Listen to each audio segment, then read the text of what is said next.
Hi, everybody, and welcome to SA Rugby Magazine. I'm Kevin Ferguson. I've got Zellum Nell with me and Scott Gibbs. Let me say this first, lads. What a great test match. It was enthralling. I felt Ireland were the rightful winners. But the Boks equally were unlucky in terms of losing the game. But they certainly have had their rub of the green with 1 point wins in the World Cup. So, you know, it is just a rugby match after all. Yeah, I think if you look at the second half and just isolate that, six penalties from Henri Pollard. The Boks are in the driving seat, in the ascendancy with 15 minutes to go, and then suddenly this team doesn't go away. You taught me a golden rule last night, didn't you, when we were chatting? Yeah. The kind of golden rule at 70 minutes is that, with 10 minutes left on the clock, you got to look at it a point a minute. It's not that you're protecting a 10-point game, but the fact is that you can't stop playing. Yeah. And if your mentality is we don't want to make mistakes, then the brain and pressure does different things to different players, and I think that was when there should have been a galvanizing call of low percentage plays, and they failed to do that, and that's what good situational footballers do in test match contests, because this was an epic contest, wasn't it? Yeah. For all intents and purposes, the last 2 weeks we have been blessed with two of the best sides, two of the best coach sides in world rugby, and yet we saw Ireland again show enormous resilience and composure under the pump to finish stronger in both test matches. Zelly? I thought it was a great test match. Ireland were fantastic. Yeah. And a lot of respect for me. I mean, that was a full-blooded effort, especially the first half. They came out and beat up the Springboks. Where did we lose fabulous. it? Yeah, I mean, when you say that, beat up the Springboks, I mean, they literally beat up the Springboks. Yeah, I've never seen Eben bleeding like that. I mean, guys being subbed out, LaRue injured.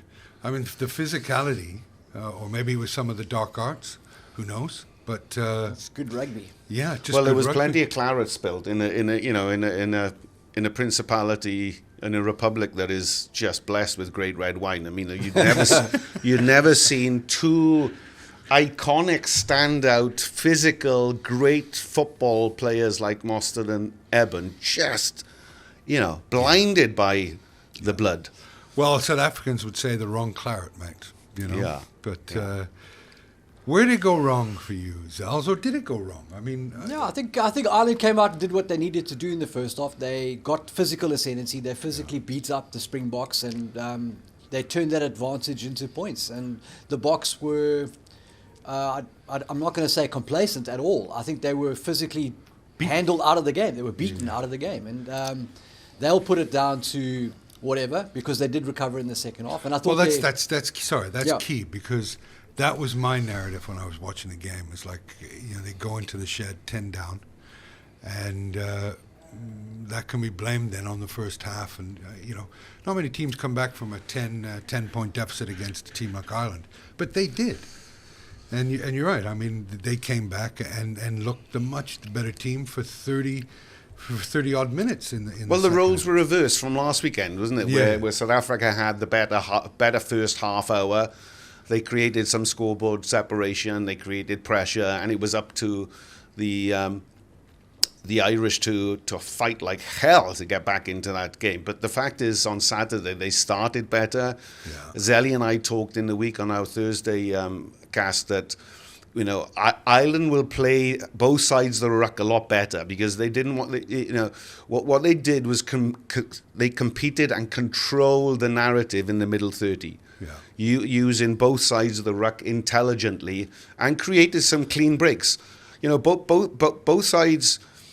There were a lot of defenders beaten on both sides of the ball, but the fact is that Ireland were just a little bit cuter in getting that separation in the secondary and getting the offloads, and that's down to the top 3 inches. That is just game management, game control, temperament in those moments. So Z was Rassie outcoached? No, I wouldn't say he was outcoached. I think the way the Boks brought themselves back into that game was classic Test match game management, chipping away at the scoreboard, dragging the lead back, and I think a string of poor execution at the end there, and some dubious decision making, and one hell. And the best drop goal for me was the previous one to the final kick. Well, that was like a black swan event. You could not have seen that coming, and also it's very difficult. Well, it's near impossible to defend. It's not like in NFL where you have a scrimmage, you can get up there, and you couldn't. South Africa just couldn't get two shooters at the kicker. But the fact is, he was in the slot and just again calm composure under the pump. And executed beautifully. Now, the game's not over. The game's still not over. There's 10 minutes to play.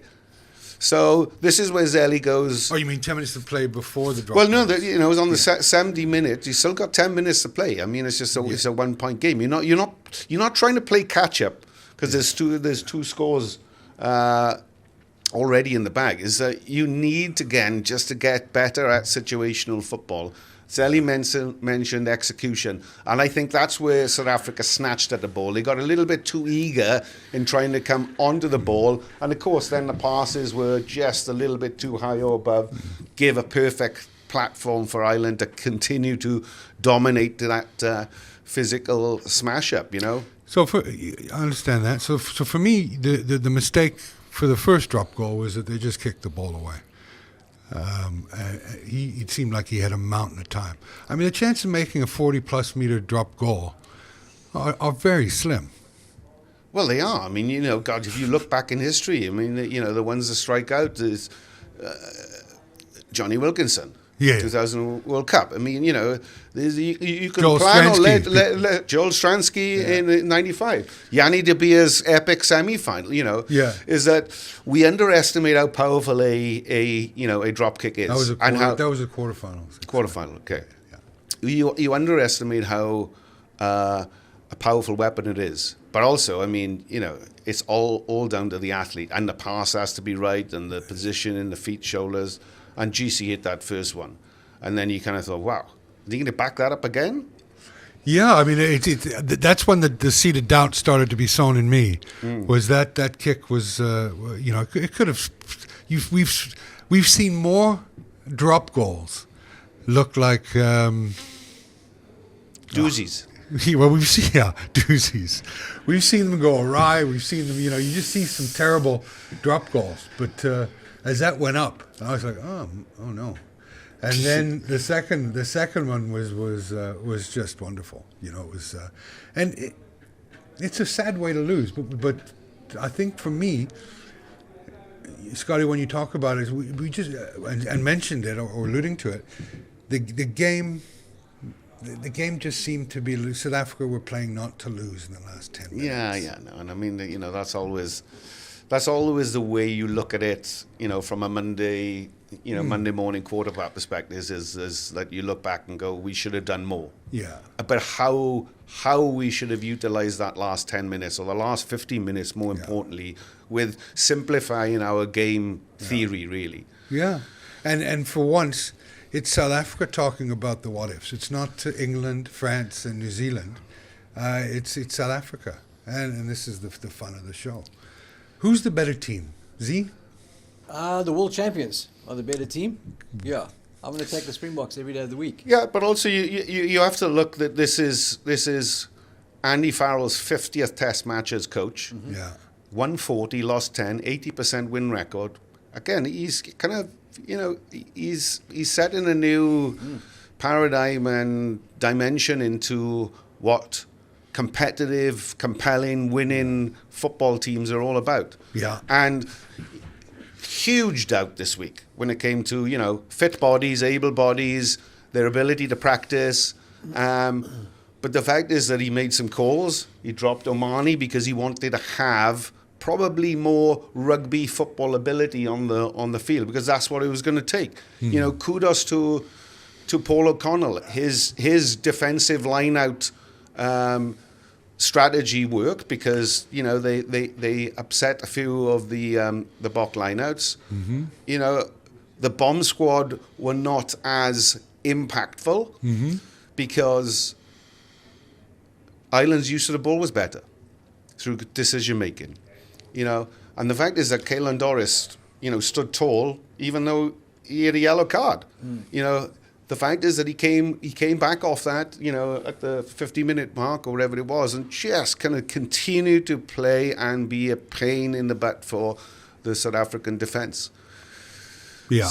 So it was everything that you expect from a Farrell coached team. Yeah. And and his backroom staff, and the sheer resilience and belief in Ireland that they will play until the final whistle, and they've proved that yet again. Yeah. Thanks, Scott. I think for me, Zels is right. And who's the better team is the World Cup champions. They've been World Cup champions now for 5 years. So from that, they're clear and out the better team. But against Ireland, they're not the better team.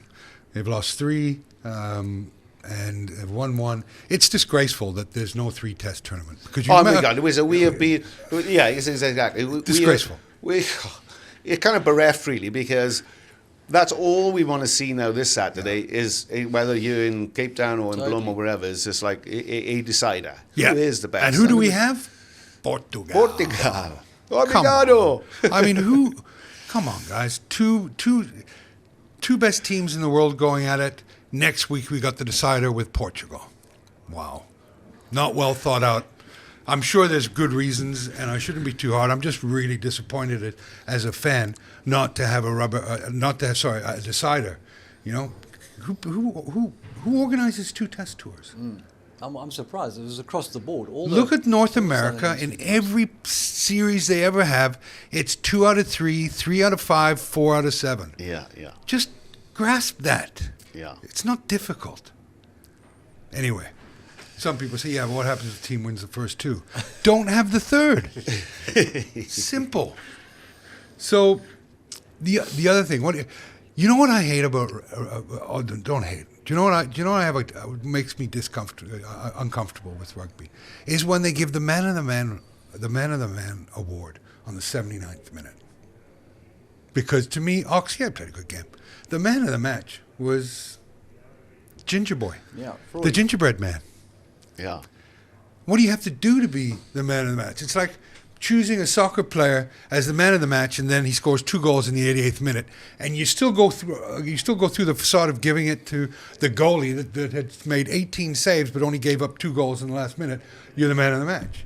It just. I know it's not that farcical, but it is silly. Your thoughts? I don't really put much stock into the man of the match award, to be honest, because you would if you were playing for the Springboks. I can tell you, Scotty. Did you like to get the man of the match award? Honestly, come on. Or did you not give a fuck? No, it's all about the team, isn't it? It's about it's the performance, it's the result, it's the system, and whatever. But listen, at the end of the day, you have to applaud Kieran Flory. Yes, because give him man of the match. It's shutout win, shutout drop goal. I mean, it's just turned the game around. He won the game. Yeah, won the game. It's I've never seen the Boks so bloodied, so beaten up in the first half. But they had the resilience to come back in the second half. Where to from here? Bloemfontein to play Portugal. Sold out? Sold out. So don't bother looking for a ticket. Look, they're going to play second and third stringers against Portugal, and it'll be an opportunity to see those guys. And for some of them, it'll be among their first test caps. They won't be allowed to play for any other team in the world. But also I guess now is that you look back and look at the lessons you may have learned over the last 2 weeks about selection, about patterns, about systems, about the Tony Brown influence and how far do you want to expand that or contract it. But the fact is that your eye is on Rugby Championship now, and it's all about Australia. Yeah. And how we just don't lose momentum. Yeah. And I say we as in the Springboks. Obviously, I'm talking about the Springboks. Yeah. I think the audience knows, but I think they gathered you Welsh. But in case they don't, you're talking about the Springboks. Where do we sit? Now, we've seen all the games. New Zealand versus England, Wales versus Australia. Argentina versus France, and of course Ireland versus South Africa. Going into the championship, where do you think we rate? Because I think that it'll be an interesting championship. Personally, I'm not impressed with the All Blacks, but they are the All Blacks. Australia are Australia. They look average. It's hard to make heads or tails of Argentina, though they don't look too bad. How do you think we're going to fare in the championship? Look, we struggle. We struggle historically to beat Australia in Australia. Yeah. So if we were playing the Wallabies at home and the All Blacks away, I think we have a much clearer picture of it. But we've got to beat Australia away, and the All Blacks are a team that can beat South Africa in South Africa historically. So Razor's a great coach. What he's achieved in his first 2 tests with a pretty much of a pickup team that he's got there, I think is impressive. Yeah, but how? But you'd have to say, like, we're the world champions, we're back-to-back world champions. We have to be the favourites in this thing. Otherwise, what was the point of winning the World Cup? Yeah. You have to say that, even though there are some questions around where the Springboks are at and where the All Blacks are at. You have to say South Africa are the favourites in that thing. The last 2 weekends' results notwithstanding, clear favourites. Because the intensity we've seen here in South Africa, 1 plays 2, best in the world champions against Ireland, has been another few notches and levels of intensity and physicality and skill level and excitement and such that South Africa just need to continue to back themselves. Yeah, for sure. And even though, is the North getting stronger? I think there's obviously a natural shift and or tilt, isn't it? Because we have seen and we have heard from many of the rugby intelligentsia in New Zealand saying that they miss the kind of they miss the physicality and the grunt that South African provinces bring to the Super Rugby iteration. Yeah, that's over, guys. Yeah, that ship has sailed. South Africa now are lined and fully participant members of the URC this year. They are, yeah. Yep. Strong European Challenge Cup and Champions Cup domestic league. So you can see that this kind of alignment between North and South, this isolation, from Europe to South Africa now seems to have only benefited the not only the Northern Hemisphere, but also the appetite or the whetting of the appetite here in South Africa, which is causing even more excitement. Yeah, it's... What do you think, Kev? What do you think, Kev? You lost your mind again? Because metaphorically, it feels a little bit like Australia and Argentina, are being left out in the cold for some reason, and they're like, well, what about us? I suppose the sad indictment was the first test, Wales against the Wallabies in Sydney, and yet more viewers watched the Women's State of Origin Rugby League game rather than the Wallabies. I mean, that's that's maybe an indictment of where Rugby Australia is at the moment when it comes to the Are you serious? the population. Yeah. I think over 500,000 more watched it than the men. Okay. Against so we're talking about 2 different sports, obviously. Same ball. Yeah. Rugby league, rugby union. Yeah. The Wallabies are at home. First test for Joe Smith in a sellout Accor Stadium in Sydney, and yet the public tuned into the State of Origin Women's Rugby League. That's crazy. So that just shows you that the appetite for rugby union, as they say, as opposed to footy in Australia, is waning. So it needs a boost. Yeah. So with what you saw, what we've all seen with these games, can South Africa beat Australia? In Australia, I mean, that to me is the big question. Oh, that's some deep stuff there, Kev. that's right from the vault. I didn't see that question coming. Yeah. Wow. No, well, to me, I mean, how do we get in and talk? I mean, the stuff you're telling me about the state of the origin, it's just mind blowing. No, it is. I don't think it's mind-blowing. Come on, if we went to America and the men's rugby team got fewer eyes than the women's NFL Super Bowl, I would not be at all surprised by that. It's a cultural thing, right? Well, no sport, no game exists. State of origin is huge in Australia. It's probably the biggest sporting spectacle in Australia, and the Wallabies have been dire, and Australian rugby has been absolutely hideous for a couple of years now. They've been chasing away their best players, so I'm not surprised nobody wants to watch them play. Yeah, I guess you make a good point. But yeah, but we're talking. Just so I reiterate, we're talking about the women's state of origin, NRL. Not the like this Wednesday is the series decider in Lang Park. I'm not gonna miss and the Welsh rugby team, or some of them who are interested in, will be there, and what they will see is that's the pure definition of intensity, isn't it? You know, when you see see the Maroons go up against the Blues, so.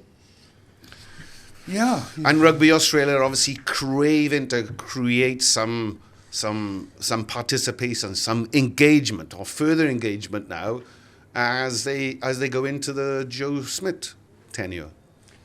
And what we've seen so far, I mean, you know, they look comfortable on the ball, but I mean, they're nowhere near the intensity and physicality that when the Boks do what they do. And you are what you do repeatedly, you know, and that's one of the great things about the Boks is that when they pitch up, you know, to a man, it's impressive. So they shouldn't be fearing that Australian side, but you know they got to play better situational football. Yeah, look, and sorry for whatever I said earlier on. It's just I think that the shock of us playing Portugal started to sink in. Yeah. You're not happy about that, are you, Kevin? No, not at all happy. Of course I'm not happy, thanks. Yeah, so it's you know, it seems that every time we run out onto the field, there's a meaning to the game. And certainly but there won't be against Portugal, and that's my problem. It's... Well, I think, Zelly, I mean, you probably may know this a lot better than me. I think for the last 10 years, World Rugby has been trying to assimilate what a competitive rugby calendar should look like. Exactly. So we avoid these meaningless games because ultimately this is nothing against a Portugal and any other second-tier country. Is that, you know, it's a Bok A team, or it's a Bok, you know, it's a Bok under-23 team. It's not, you can't just bill it as a test match because that's not what it is. Because we saw the definition of the last couple of weekends, what a contest looks like and what test football should be like. Yeah, but they'll get caps, won't they? Any new players won't be able to play for any other country. It just seems a bit unfair to me. I mean, we wouldn't be talking about playing Portugal 4 years ago out here. So yeah, I'm extremely disappointed at that, and the shock and horror of this upcoming test match is starting to sink in, because you know, what does it mean winning the World Cup? It means everything. Yeah, so you have an interesting 4 years. You know, you have the hangover from the World Cup, and then people start talking about the upcoming series. We were blessed that it was Ireland, but let's not forget that we lost to Wales last year when they came out for 2 tests. And look at the state of Welsh rugby now. Yeah. So how much do we looked at England, almost they were in control for 60 minutes of that game, looking very tasty. And how much do we read into that? So to me, it's very difficult to start getting serious about talking about this stuff from a contender, because what are they contending for? I don't want to drive you into a hole, Kev, but New Zealand are also going to be playing Fiji in San Diego this week. Hi. Well, that doesn't drive me into a hole, because Fiji aren't Portugal. Fiji have been a recognized international side for years and have earned those stripes. Yes, the All Blacks will give them a hammering, but they've earned the right to play the All Blacks, in my opinion. I just think they need to have a better organized, better broadcast and hyped second-tier world schedule. You know, so that people have access to and are aware of what's going on when Georgia beats Japan, etc., etc. That needs to be part of some kind of a league system where there's maybe a promotion relegation to get onto the circuit where you get to play the Boks in Bloemfontein. So You instead earn of the it- right. Yeah, you're in the right. So Yeah, instead of yeah, just a there's a lucky rite of draw, it's your passage. turn, this is a historic test, go for it, Portugal. It's actually, well, you beat Japan, you beat Georgia, that's how you got this test in Bloemfontein. That kind of thing, I think, has Yeah. some value. Yeah. Well, world rugby is not exactly known for its great decisions and forward thinking. Indeed. Yeah. Anyway, guys, sorry for the absolute brain meltdown, and I didn't really notice. we'll You did great, Kev. we'll show the bloopers. At the end of the week. Yeah. But guys, thanks for coming Thanks, in and chatting to me, and I much appreciate it. And we'll chat about the upcoming Portugal test. I don't think so. Can we try and do that in Portuguese, maybe? Right. Come You're on. the wrong guy. You're Well, All no, right, no. yeah, well, yeah. apparently with AI you can. You know, we can maybe have Let's give it a burn. Well, Yeah. I'm happy to. You for know. both of those viewers in Portugal. I was just about to say. Nice one. Yeah. Anyway, thanks, guys. Much appreciated.